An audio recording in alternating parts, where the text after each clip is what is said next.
میرے بھائیوں، برائی پر اگر بات ہو رہی ہے، یہ بات کا ہونا بھی بڑی بات ہے، اور ہمیں معلوم نہیں ہے، میں اللہ کا فضل و کرم، میں اپنی کوئی خوبی نہیں مانتا ہوں، اللہ کا فضل و کرم مانتا ہوں۔ آج یوٹیوب پر تقریر سن کے جب ہم اس کے کمنٹس میں دیکھتے ہیں، بعض نوجوان جب یہ کمنٹ کرتے ہیں کہ میں تقریر سننے کے بعد میں پہلے نماز نہیں پڑھتا تھا، میں نماز پڑھنے لگا۔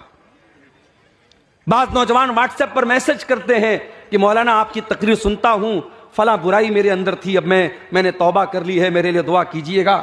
میرے پیارے ساتھیوں، ہم نہیں جانتے کون انسان ہماری بات سن کر کے اگر توبہ کر لے، اصلاح کر لے، اور وہی ایک انسان کی توبہ تقریر کرنے والے کے لیے بھی، تقریر کو آرگنائز کرنے والے کے لیے بھی، جلسہ کرانے والے کے لیے بھی نجات کا ذریعہ بن جائے، مغفرت کا ذریعہ بن جائے، ہم نہیں جانتے میرے پیارے ساتھی۔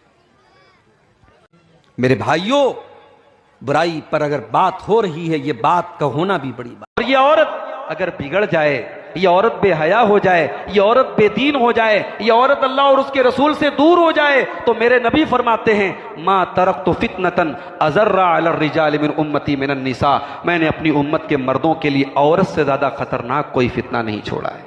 یہ عورت اگر بگڑ جائے، میرے نبی فرماتے ہیں فاتقوا الدنیا واتقوا النساء، دنیا کا سارا فتنہ ایک طرف اور عورت کا فتنہ ایک طرف ہے۔ میری ماں بہنوں، آج آپ کی ذمہ داری بہت زیادہ ہے، آپ کو آگے بڑھنا پڑے گا، سماج کو سدھارنے میں آپ کو اپنا رول ادا کرنا پڑے گا۔ آج ہماری لڑکیاں، آج ہماری بہنیں جو کالجوں اور یونیورسٹیز میں پڑھ رہی ہیں، ان کو جو کلچر ان کے دماغ میں جو ڈالا جا رہا ہے، حالات یہ ہیں، ان کو غیر مسلم دیوی دیوتاؤں کے کیریکٹرز کے نام معلوم ہیں، ان کو شرکیہ اور کفریہ کہانیوں کے کیریکٹرز معلوم ہیں، ان کو خدیجہ کے بارے میں کچھ نہیں معلوم، ان کو عائشہ کے بارے میں کچھ نہیں معلوم، ان کو فاطمہ کے بارے میں کچھ نہیں معلوم۔ اور حالات یہ ہیں کہ مسلمان عورتیں اور مسلمان لڑکیاں آج اپنے ایمان اور اپنے دین کو تج کر کے اور قربان کر کے آج غیروں کے ساتھ فرار ہو رہی ہیں اور اپنے پورے سماج کو جو ہے ان کی ناک کاٹ رہی ہیں۔ یہ بہت بڑا المیہ ہے میرے بھائی۔ مولوی صاحب، شب برات کا روزہ رکھنا کیسا ہے؟ مولوی صاحب، شب برات کی رات میں عبادت کرنا کیسا ہے؟ یاد رکھیے، اسلام میں شب برات کے نام سے کوئی رات نہیں ہے۔ یہ شب برات کا تصور یہ شیعوں کے یہاں سے آیا ہے۔ اسلام میں شب برات نام کی کوئی چیز ہی نہیں ہے، یہ شیعوں کا عقیدہ ہے۔ ان کے 12ویں امام کی پیدائش ان کا کہنا ہے 15 شعبان کو ہوئی ہے، اور اسی جشن کو انہوں نے شب برات کا نام دیا۔ نہ تو اللہ کے نبی سے شب برات کی رات کی کوئی فضیلت ثابت ہے، نہ اس رات میں عبادت کرنا ثابت ہے، نہ دن میں روزہ رکھنا ثابت ہے، نہ یہ آتش بازی کرنا ثابت ہے، نہ مسجدوں کو سجانا ثابت ہے، نہ قبرستان پہ جانا ثابت ہے، نہ مردوں کے لیے مغفرت کی دعا کرنا ثابت ہے۔ ایک صاحب کہنے لگے حلوہ کیسے حرام ہو گیا؟ سوجی جائز ہے، چینی جائز ہے، دیسی گھی جائز ہے، ناریل اور جائز ہے، اور آپ کہتے ہیں حلوہ حرام ہے۔ سب کو مکس کر دیا تو حلوہ بن گیا، آپ کہتے ہیں حلوہ حرام ہے۔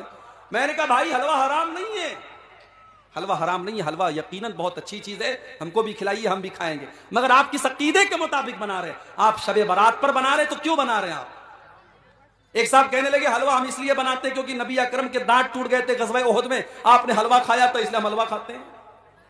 میں نے کہا بھائی صاحب، غزوہ احد ہوئی ہے شوال میں اور شب برات منا رہے ہو شعبان میں، تم 2.5 مہینہ ایڈوانس میں حلوہ کھا رہے ہو۔ جیسے ہم اپنے پیارے نبی کو نبی مانتے ہیں، ویسے ہی ہمارا عقیدہ ہے، ہمارا ایمان ہے کہ ہمارے نبی خاتم النبیین ہیں، آخری نبی ہیں۔ آپ کے بعد دنیا میں کوئی نبی آنے والا نہیں ہے۔ آپ کے بعد جو اپنے آپ کو نبی کہے وہ جھوٹا ہے، وہ کذاب ہے، وہ دجال ہے۔ اور اگر اسلامی حکومت ہو تو اس کی سزا سزائے موت ہے۔ اسلامی حکومت میں نبوت کا دعویٰ کرنے والے کی سزا سزائے موت ہے۔